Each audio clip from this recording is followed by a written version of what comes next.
Science ने, विज्ञानवाद ने सिखाया कि पूरी मानव समाज एक ही है, लेकिन ब्राह्मणवाद सिखाता है कि आप एक नहीं हो।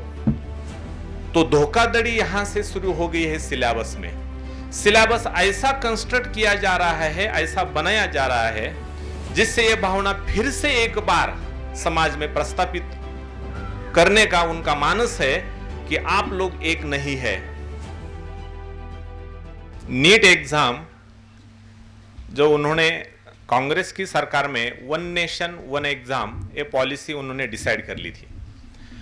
हमारा देश एक है तो एग्जाम भी एक होना चाहिए, लेकिन उसके पहले सिलेबस तो एक होना चाहिए। सिलेबस एक नहीं है और पूरे देश में एक ही एग्जाम ले रहे हैं। ये पहली धोखाधड़ी तो यहां से शुरू है इनकी। जैसे बहुत सारे बोर्ड बनाए हैं, राष्ट्रीय स्तर पर बहुत सारे बोर्ड है। इस बोर्ड के जो सिलेबस है विद्यार्थियों को कंफ्यूज कर देता है।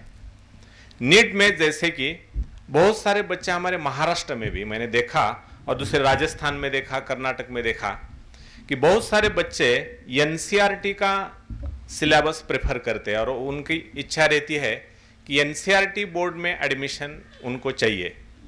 हमारे यहाँ तो महाराष्ट्र में महाराष्ट्र स्टेट बोर्ड है, उसका सिलेबस अलग है और राष्ट्रीय स्तर पे जो एनसीईआरटी है उसका सिलेबस अलग है। उसका सिलेबस थोड़ा ज़्यादा था और अच्छा भी था एनसीईआरटी का सिलेबस। तो महाराष्ट्र सरकार ने थोड़ा सा बदलाव किया। ऐसा क्यों किया? क्योंकि महाराष्ट्र के बच्चे पीछे ना रह सके और एनसीईआरटी के जैसा सिलेबस महाराष्ट्र स्टेट बोर्ड का कर दिया, नीट का कर दिया, जेई का कर दिया। जैसे ही उनको ये पता चला, ऐसा क्यों हुआ, ये मैं तो बोलता हूं ये ताकत महाराष्ट्र से फुले शाहू अंबेडकर की, जो मैं ऐसा ही बोल सकता हूं कि इसकी दहशत है। इसकी वजह से जो सोशल प्रेशर था, उस सोशल प्रेशर की वजह से महाराष्ट्र का सिलेबस नीट के जैसा कर दिया।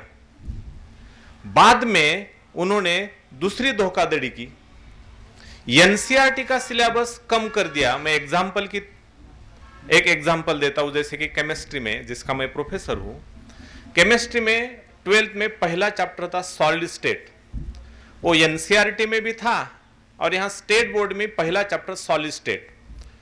तो सिलेबस एक करना था तो उन्होंने क्या किया, महाराष्ट्र स्टेट बोर्ड में भी सॉलिड स्टेट है क्योंकि एनसीईआरटी में था। बाद में अभी 2 साल हो गए, एनसीईआरटी में से सॉलिड स्टेट का चैप्टर उन्होंने डिलीट कर दिया। अब एनसीईआरटी में 12th साइंस में सॉलिड स्टेट का चैप्टर नहीं है, लेकिन महाराष्ट्र स्टेट बोर्ड में सॉलिड स्टेट का चैप्टर है। यह धोखाधड़ी है विद्यार्थियों के साथ। दूसरा उदाहरण, 10th में सीबीएसई में 10th में एक चैप्टर था हेरिडिटी एंड द इवोल्यूशन, अनुवंशिकता और अनुवंश के बारे में। वैसा चैप्टर महाराष्ट्र स्टेट बोर्ड में भी था, हेरिडिटी एंड इवोल्यूशन। अब 2 साल में उन्होंने क्या किया, एनसीईआरटी में से चैप्टर डिलीट कर दिया। हेरिडिटी एंड इवोल्यूशन, अनुवंश क्या है, उसमें बहुत सारी थ्योरीज थी, उसमें डार्विन की थ्योरी भी थी और डार्विन की थ्योरी की वजह से उन्होंने एनसीईआरटी के 10 के सिलेबस से वो चैप्टर डिलीट कर दिया। अभी महाराष्ट्र स्टेट बोर्ड में वो चैप्टर है हेरिडिटी एंड द इवोल्यूशन। उस हेरिडिटी एंड इवोल्यूशन चैप्टर में एक पॉइंट था कि हम सब लोगों का एंसेस्टर एक ही है। सिर्फ ह्यूमन का एंसेस्टर एक है ऐसा नहीं है, सभी प्राणी पक्षियों का, इवन प्लांट्स का एंसेस्टर एक है। उसके बारे में कुछ प्रूफ्स सादर किए गए। There are some proofs given in that book कि हम सभी लोगों का एंसेस्टर एक है। इसमें क्या हो जाती है, बच्चों की मानसिकता यूनाइट एक हो जाती है कि हमारा सभी का वंशज एक है।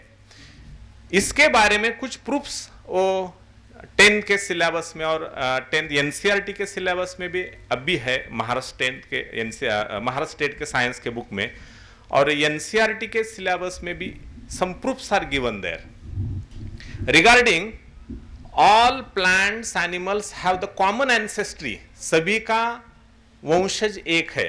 जैसे कि कुछ प्रूफ दिए, एक्सटर्नल फीचर दिए कि बाह्य रूप से अगर आप देखेंगे, जैसे आपने ह्यूमन मानव को देखा, 2 आंखें हैं, 1 नाक है, 2 कान है। अगर आप गाय को देखेंगे उसको भी 2 आंखें हैं, 2 कान है, 1 नाक है। आप भैंस को देखेंगे, आप कुत्ते को देखेंगे, आप सिंह को देखेंगे, शेर को देखेंगे, चीते को देखेंगे। एक्सटर्नली आपको क्या ऑब्जर्व होता है? एक्सटर्नली सभी एक जैसे दिख रहे हैं। पहला प्रूफ दिया तो सभी का एंसेस्टर एक होगा, ऐसा 10th के बुक में लिखा हुआ है। सेकेंड थिंग इज दैट उसने एनाटॉमिकल स्टडी दे दी कि शरीर के अंतर्गत, शरीर के अंदर रचना कैसी है, उसके कुछ प्रूफ्स उस चैप्टर में दिए हैं। फॉर एग्जाम्पल, हमारे जो स्केलेटन है, हमारी जो हड्डियां की अरेंजमेंट अंतर्गत मांडनी है, वैसे ही दूसरे प्राणी के शरीर में भी है। तो हमारे मानव का वंशज, सभी मानवों का वंशज और दूसरे प्राणियों का वंशज भी एक ही है। तो विज्ञान ने, साइंस ने ये प्रूव कर दिया कि हमारे सबका एंसेस्टर, पूर्वज, हमारा वंश एक है। इससे क्या होती है? बच्चों के मन में इस निसर्ग के प्रति, दूसरे प्राणियों के प्रति प्रेम भावना उत्पन्न हो जाती है। तो ये मनुवाद, ब्राह्मणवाद को समझ में आ गया कि यहां तो ऐसा लिखा है कि मानव के पूर्वज और बाकी प्राणी के पूर्वज भी एक ही है, और हमें तो हमारे पुराणों में लिखा है कि तुम एक नहीं हो।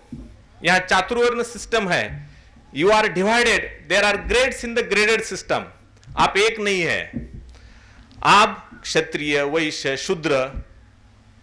वैसे तो ज्यादा से ज्यादा तो शूद्र ही है, वो क्षत्रिय, वैश्य और ब्राह्मण, वो सब ब्राह्मणी है। उन्होंने जो ग्रेडेड सिस्टम बना दी, ब्राह्मणी जो विचार है उसमें उसने डिवाइड कर दिया पूरे समाज को। और यहां तो साइंस के बुक्स में लिखा हुआ है सिर्फ मानव ही एक नहीं है, बाकी प्राणी और मानव, इनके पूर्वज, इनके वंशज एक है। तो एक ये बात उनको बहुत लग गई, इसलिए एनसीईआरटी के सिलेबस में 2 साल हो गए ये जो चैप्टर है हेरिडिटी एंड इवोल्यूशन ने निकाल दिया। कि उनको लगा हम तो सिखा रहे हैं कि तुम एक नहीं हो। आज समाज में क्या है, हम क्यों नहीं यूनाइट हो रहे, हम संगठित क्यों नहीं हो रहे हैं? क्योंकि हम एक दूसरे के तरफ हमारा लगाव कम है। हमें एक दूसरे की तरफ लगाव होना चाहिए, हम एक है ऐसी भावना, ऐसा विचार हम सब में होना चाहिए। Unit is very important. अगर आप संगठित नहीं हुए तो आपको डिवाइड किया जाएगा, खत्म किया जाएगा। जो भी संगठित है वही राज करेंगे। इसलिए साइंस ने, विज्ञानवाद ने सिखाया कि पूरी मानव समाज एक ही है, लेकिन ब्राह्मणवाद सिखाता है कि आप एक नहीं हो। तो धोखाधड़ी यहां से शुरू हो गई है सिलेबस में। सिलेबस ऐसा कंस्ट्रक्ट किया जा रहा है, ऐसा बनाया जा रहा है, जिससे यह भावना फिर से एक बार समाज में प्रस्तापित करने का उनका मानस है कि आप लोग एक नहीं है। और वो बोलते तो है राष्ट्र निर्माण करना है, लेकिन बात पूरी धोखाधड़ी की हो रही है, समाज को डिवाइड करने की बात कर रही है। अभी पूरा देश में ये मांग है कि एक ही सिलेबस होना चाहिए। वो सिलेबस तो एक नहीं कर रहे, सिलेबस डिवाइड कर रहे। हर राज्य में अलग अलग सिलेबस, अलग अलग बोर्ड, उसका डिवाइडेशन कर रहे। लेकिन हमारी मांग तो यह है कि पहले हमारी जाति गिनती करो, वो नहीं कर रहे। लेकिन वहां वो बोल रहे कि सभी लोगों का हम गिनती करेंगे, लेकिन जाति निहाय गिनती नहीं करेंगे। तो इनका जो है षड्यंत्र है ब्राह्मणवाद का, उनको पता है कहां इनको एक करना है और कहां एक नहीं करना है। तो सिलेबस में बहुत सारी धोखाधड़ी हो रही है, एग्जाम में भी हो रही है। अब इसको हम इसके ऊपर आंसर क्या है, ये जो प्रॉब्लम है सिलेबस का, और बहुत सारे प्रॉब्लम है, ये 3 दिनों के सेशन में बहुत सारे प्रॉब्लम पर चर्चा यहां तो होगी ही। तो इसके ऊपर पहला आंसर क्या है? वी मस्ट यूनाइट, हमें संगठित होना चाहिए, हमें एक आवाज में बोलना चाहिए।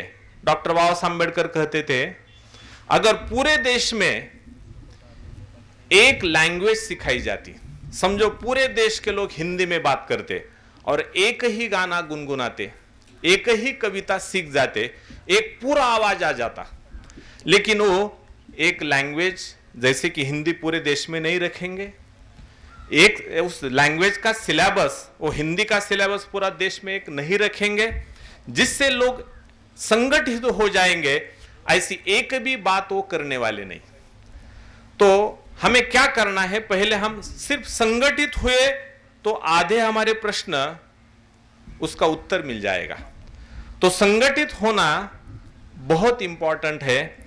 इसलिए मुझे ऐसा लगता है कि यूनिटी ऑफ मूल निवासी समाज, इसकी प्रासंगिकता इसी में है कि हमें संगठित होना चाहिए। आपस में जो भेदभाव वो तो कर रहे हैं, हमें पहले इसको, इस डिस्क्रिमिनेशन को हम बड़ी पड़ रहे हैं। ये डिस्क्रिमिनेशन उनसे तो हो रहा है, कम से कम अपनों से नहीं होना चाहिए। आज तो क्या हुआ, उन्होंने तो डिस्क्रिमिनेशन किया, उन्होंने तो भेदभाव किया, अपनों ने भी भेदभाव किया। ऐसा कभी कभी लगता है अपने लोगों ने ज्यादा भेदभाव किया उनके बजाय। तो ऐसा क्यों होता है? हमारे लोगों में समझदारी कम है। तथागत ने कहा था, बुद्ध ने, कौन सी भी समस्या का आकलन होना चाहिए। पहले समस्या है कि नहीं, और उस समस्या का आकलन, अगर आपके पास समस्या का आकलन नहीं है कि भेदभाव के कारण हमारे सब प्रश्न, अभी हमारे सामने बहुत सारे क्वेश्चन आर देयर, बहुत सारे प्रश्न खड़े हो गए हैं कि हम डिवाइड हो गए। उन्होंने डिवाइड किया और उनके सिस्टम को हमारे लोगों ने और मजबूत किया डिवाइड होने में। तो फिर मुझे तो अब ऐसा लगने लगा है कि हम लोग तो फील्ड में जाते हैं, लेकिन अभी समय ऐसा आ गया है कि हमें अपने अंदर देखना चाहिए कि सच्ची में हम तथागत के जैसे प्रचारक अच्छी तरह से हो गए या नहीं हो गए। हम काम क्यों कर रहे हैं? दिखावे के लिए काम कर रहे हैं या सच्ची में हमें परिवर्तन लाना चाहते हैं? जैसे तथागत अपने संघ में जो भी प्रचारक थे, भिक्खु थे, वो पहले बोलते थे कि पहले तुम बदल जाओ, बाद में समाज बदलेगा ही, तुम्हें देखते ही बदल जाएगा। अब ये समय आ गया है कि हमें पहले अच्छी तरह से खुद में बदलाव लाना है। समाज में जरूर बदलाव आएगा, वो हमारे ही लोग हैं, हमारे बांधव है, वो फ्रैटर्निटी निर्माण हो जाएगी। अभी समय ऐसा आ गया है, केडर को वंस अगेन, फिर से एक बार अच्छा केडर कैसे बनाया जाए। कर्नाटक में काले सर ने बताया था, 4 बातों में 4 लेवल पे खुद पे काम करना होगा। कौन सा काम करना पड़ेगा? पहले हमें खुद में समझदारी आनी चाहिए, उससे ही प्रामाणिकपना हमारे अंदर आ जाएगा। समझदारी, उसके बाद प्रामाणिकपना, उसके बाद हम जवाबदारी लेने लायक बनेंगे, और उसके बाद हम हमेशा जागरूक, खबरदार रहेंगे। इस 4 लेवल पर हम खुद पर काम करेंगे और फील्ड में भी काम करेंगे, तो आने वाला समय निश्चित ही बहुजनों का होगा, मूल निवासियों का होगा, ऐसी मुझे आशा है। धन्यवाद।